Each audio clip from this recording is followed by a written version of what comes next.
You do not do, any more, black shoe, in which I have lived like a foot for 30 years, poor and white, barely daring to breathe or a chew. Daddy, I have had to kill you. You died before I had time, marble heavy, a bag full of God, ghastly statue with one gray toe, big as a Frisco seal, and a head in the freakish Atlantic, where it pours, being green over blue, in the waters off beautiful Nauset. I used to pray to recover you, ach do.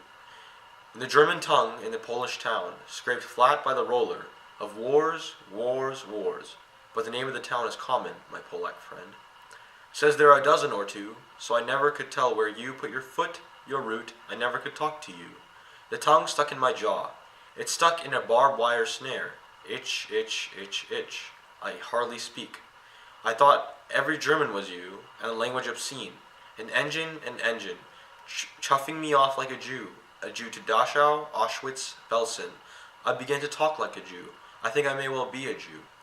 The snows of the Tyrol, the clear beer of Vienna, are not very pure or true. With my gypsy ancestress, and my weird luck, and my tarot pack, I may be bit of a Jew. I have always been scared of you, with your Luftwaffe, your gobbledygoo, and your neat mustache, and your Aryan eye, bright blue. Panzerman, oh you. Not God, but a swastika, so black, no sky could squeak through. Every woman adores a fascist, the boot in the face, the brute heart of a brute like you. You stand at the blackboard, Daddy, in the picture I have of you, a cleft in your chin instead of your foot, but no less a devil for that, no not, any less of the black man who bit my pretty red heart in two. I was 10 when they buried you, at 20 I tried to die, and get back to you. I thought even the bones would do, but they pulled me out of the sack, and they stuck me together with glue, and then I knew what to do. I made a model of you, and a man in black with a Mein Kampf look, and a love of the rack and the screw, and I said I do, so Daddy, I'm finally through. The black telephone's off at the root, the voices can't warm through. If I've killed one man, I've killed two. The vampire who said he was you, and drank my blood for a year, 7 years, if you want to know. Daddy, you can lie back now. There's a stake in your fat black heart, and the villagers never liked you. They are dancing and stamping on you. They always knew it was you. Daddy, you bastard. I'm through.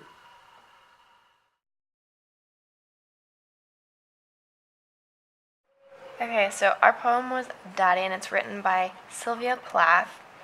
And so as a summary for the poem, it's about a girl who kind of idolized her father, but he passed away. And so she didn't really know what to think about him when growing up, because she had the possibility in her mind that she could be part Jewish, but he acted as a Nazi, so she was really confused about that.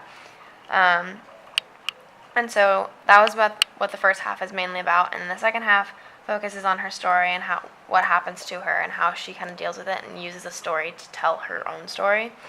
And so at the end, she's freed herself from her father and is able to cut herself loose from him. And so now, going stanza by stanza, we're gonna go through different devices.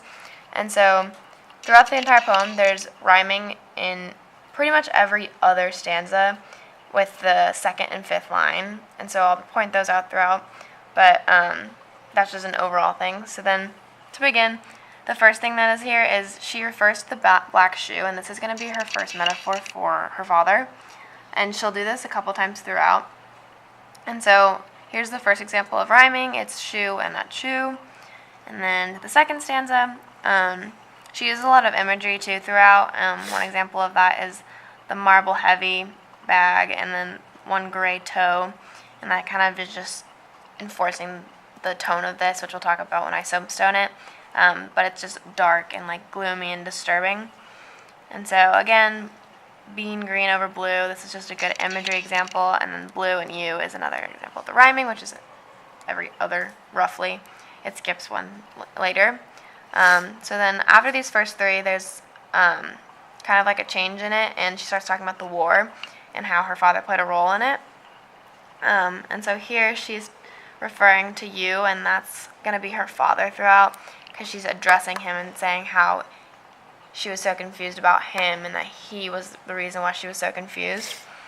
So then another device that she uses down here is going to be repetition. She does this again later. And so she here repeats itch. So then moving down, she uses this sometimes too, where she'll rhyme the two, but it's just the same word. And she does it a lot later with the word you. But here in this stanza specifically, she's talking about the death train and how, like, in World War II,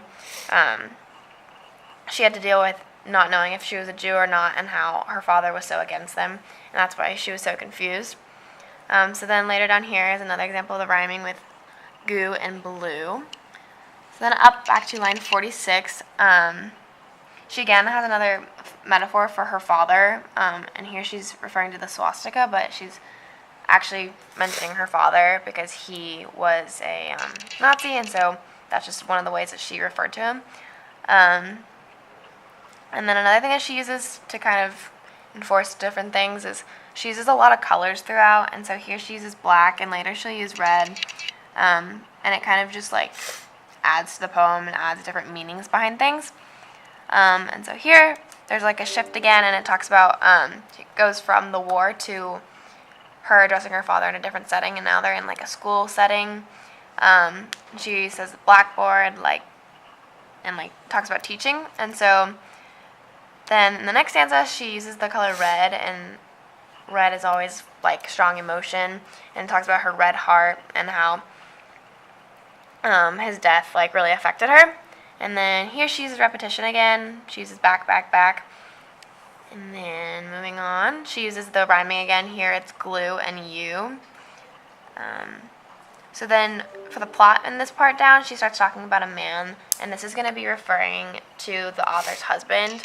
And so she makes the man, and she bases it on her father, and it kind of shows how it's kind of disturbing the way that her father had such a big role in her life that now she wants her husband to do the same thing and not hurt her the same way, but treat her the same way that he did and like confuse her.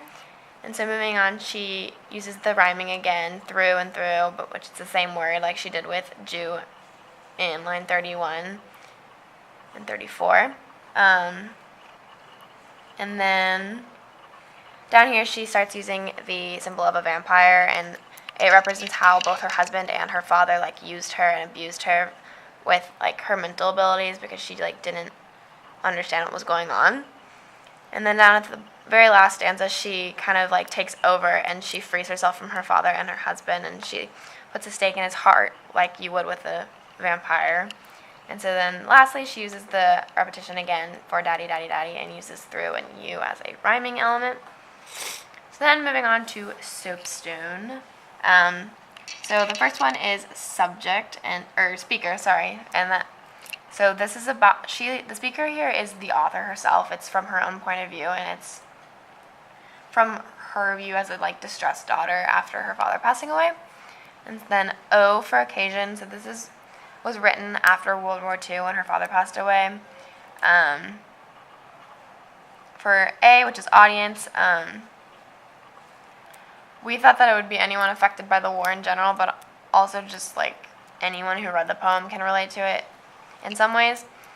And so then for P is purpose, and so she grew up with a really hard life, and her husband cheated on her, and she didn't know really like where she was in the world, and so she uses metaphors and things to kind of show what she went through and how hard her life was, and that was her purpose, to kind of just share that with everybody. And lastly, for subject, it's about her and herself and like her experience with her father and her husband. And lastly, for tone, it's a very disturbing poem, and it's really dark and painful, and it's like a gloomy feeling. So, yeah, that was our poem.